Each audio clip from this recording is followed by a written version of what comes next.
Hello. So good evening, everyone. Good evening, friends, and also good evening, Mr. Agung Prasaja. So my name is Nanda Sheila Yudha. My student number is 1612549. I'm from air class, and I'm a student from University of 17 Agustus 1945 Surabaya, taking major English literature, and the subject of this video is from Sociology of Literature, lectured by Mr. Agung Prasaja.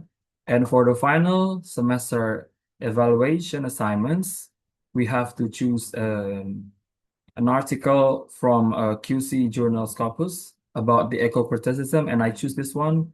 And the title is Reimagining Paradise, Postcolonial Eco-Criticism in Selected Hawaiian Literature.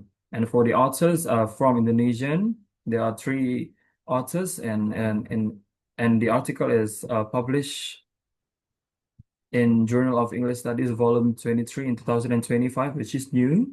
And for the proven of the article, I put it on the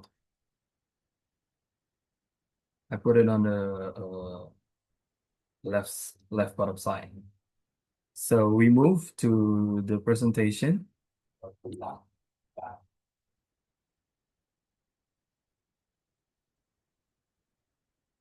So I would like to presenting the eco-criticism first. So eco-criticism based on Greg Garrett in his book, which is the new critical idiom, is a way of studying literature that focuses on the relationship between humans and the natural environment. So it looks at how nature is described in stories, poems, and novels, and how human actions affect the land, animals, and also ecosystem. So eco-criticism also asks important questions such as how do humans treat nature? Is nature respected or may would be exploited? And who benefits and who suffers from the environmental changes? And in many literary works, eco-criticism helps reader understand that environmental damage is often linked to social problems such as inequality, colonialism, which is the topic, is the post-colonialism, and economic exploitation itself. It encouraged people to think more carefully about protecting nature and living responsibly with the environment. And the main argument of this article is those researchers argues that Hawaiian literature challenged the common idea of Hawaii as a perfect tropical paradise. Instead of showing on only beauty and happiness, the selected literary works reveal the social, the cultural, and the environmental problems caused by colonial history and modern tourism.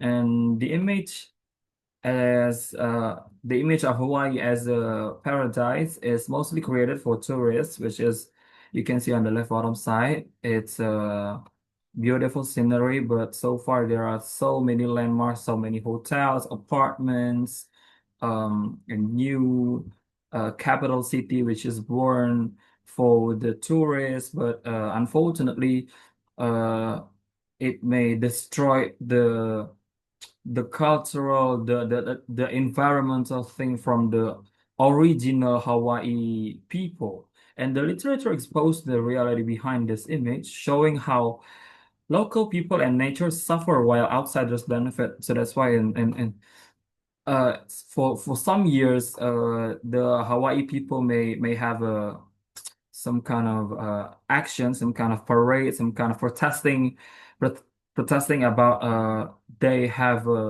some problem about the local family from Hawaii moves away from the Hawaii itself because of the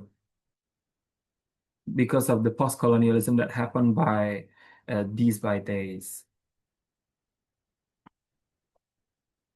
And for the theoretical approach, so we have two in here. So first of all is the post-colonial studies, which is focused on the effect of colonial rules such as inequality and loss of the indigenous power. And for the ecocriticism, which is studies about how human treats nature and how literature may talks about the environment itself. So this approach helps explain that environmental damage in Hawaii is closely connected to its colonial past and economic exploitations. Nature and people are harmed at the same time. So from this problem, from this article, they will find how Hawaii literature talks about the bad influence, the effect of the nature, the effect of the environment to the local Hawaii people.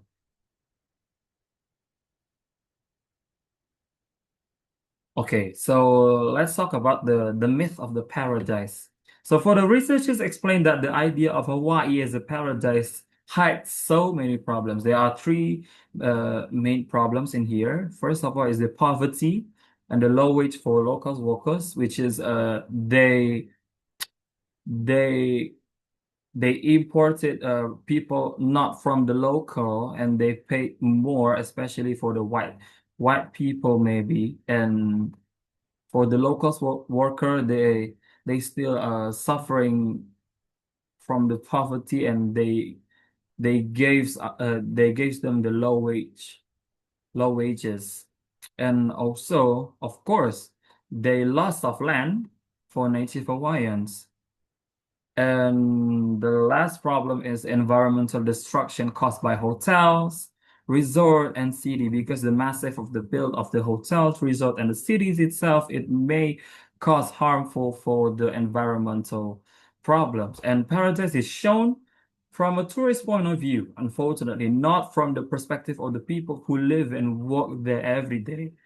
They built a capital city. They built a city which is not something that we expected to see, but they build it more cityable, more hotels, more resort. Well, in fact, we should we should um we should exploring more the environmental society, the how how the land, how the sea, how the mountain, how the forest especially. But yeah, since it's paradise in here right now in Hawaii, they describe it from the tourist point of view. It's not like from the locals point of view. And the environmental change and exploitation in novels, there are three novels that we would like to discuss. But in here first, in novels like Molokai and Honolulu, the author described how natural landscape are changed for development, and the wetlands. You know, wetlands means the green lands one, the lands full of grass, full of jungles and forests and so many things. And the forests also are destroyed. And the cities grow as the cause of nature. And these environmental changes are not accidental. These environmental changes are not accidentally happen. They happen because of the land is treated as the resource to make profit, not something to be respected or protected. And here is the proven from the Hawaiian literatures about the representation of the marginalized groups. Marginalized in here means the locals one. So from the first novel is the Molokai, written by Alan Brenner.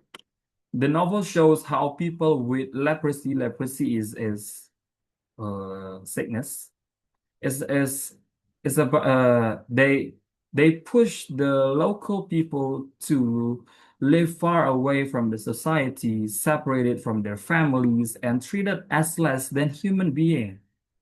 Their exile shows how colonial authorities control bodies and live in the name of health without compassion and or justice. And also, Alan Brennett write a second novel about Hawaii people, which is the title is Honolulu. And he talks about immigrants. He mentioned about immigrants, especially the Asian immigrants arrive in Hawaii hoping a better future, but instead they face first, they face hardworking conditions, they face racial discriminations and limited opportunities, which is some kind of racial thing because they are not locals, but they are not white also. So they have very limited opportunities there. And the novel exposes how the plantation system depended on cheap immigrants' labor while presenting Hawaii as a land of opportunity. And the last one we have in here is the novel written by Christiana Kakawila, if I'm not mistaken pronouncing the name. It's, in her novel entitled This is Paradise, she mentioned about Native Hawaiians. The short story collection show that Native Hawaiians mostly work in the tourism-related jobs, of course, and their culture is used to entertain tourists, but they have a little control over land and economy. So, Christiana explains that Native Hawaiians are get a little bit it's not a little, maybe more uh abandonment, like racial problems about the controlling over the land, the economy. So the tourism turns Hawaiian culture into a product while ignoring the real needs and voice from the indigenous people.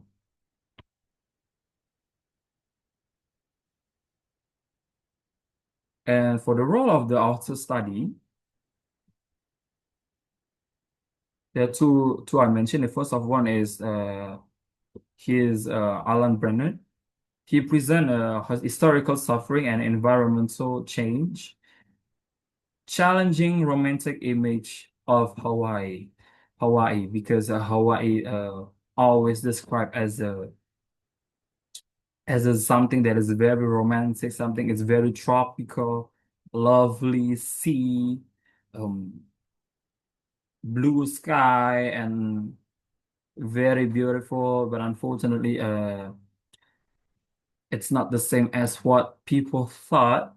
So Alan Brand presenting the environmental changes in Hawaii. And for the second one, we have is her, which is Christina Christiana Kahakawila, as a native Hawaiian writers, give an insider view of how tourism affects the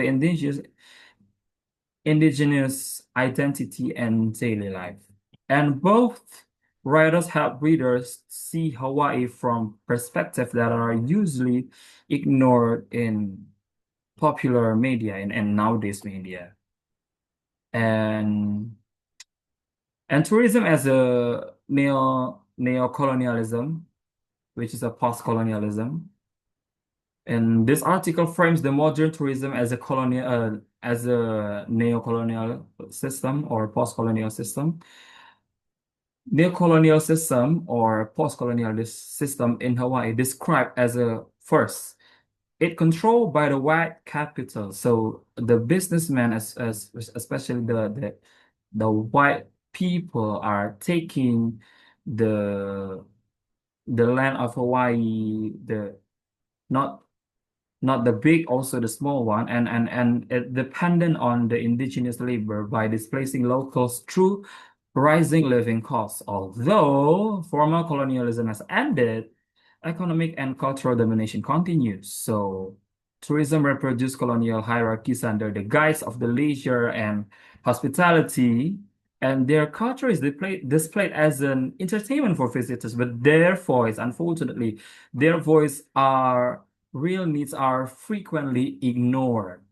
As a result, tourism maintains unequal power relations where the comfort of the tourist is prioritized over social justice, especially for the locals, cultural dignity, and environmental sustainability for local communities. And overall, the contribution of this article is by expanding post-colonial eco-criticism to Hawaiian literature showing how environmental issues and colonial history are deeply connected in this context. It also reframes Hawaii as a historically grounded post-colonial space, which is emphasizing that the island's present conditions cannot be separated from their past experience of colonialization and exploitation. In addition, this article also demonstrates the important role of literature by in promoting environmental and social justice. So rather than celebrating Hawaii as a simple paradise, the literary text is reimagined as a place of resistance, memory, and critical reflections, challenging the dominant global narrative that ignore local suffering and environmental harm. I think that's all from my presentation. I think that's all from my explanations about the article. If I hope you guys understand about my explanation. Thank you so much and see you. Thank you.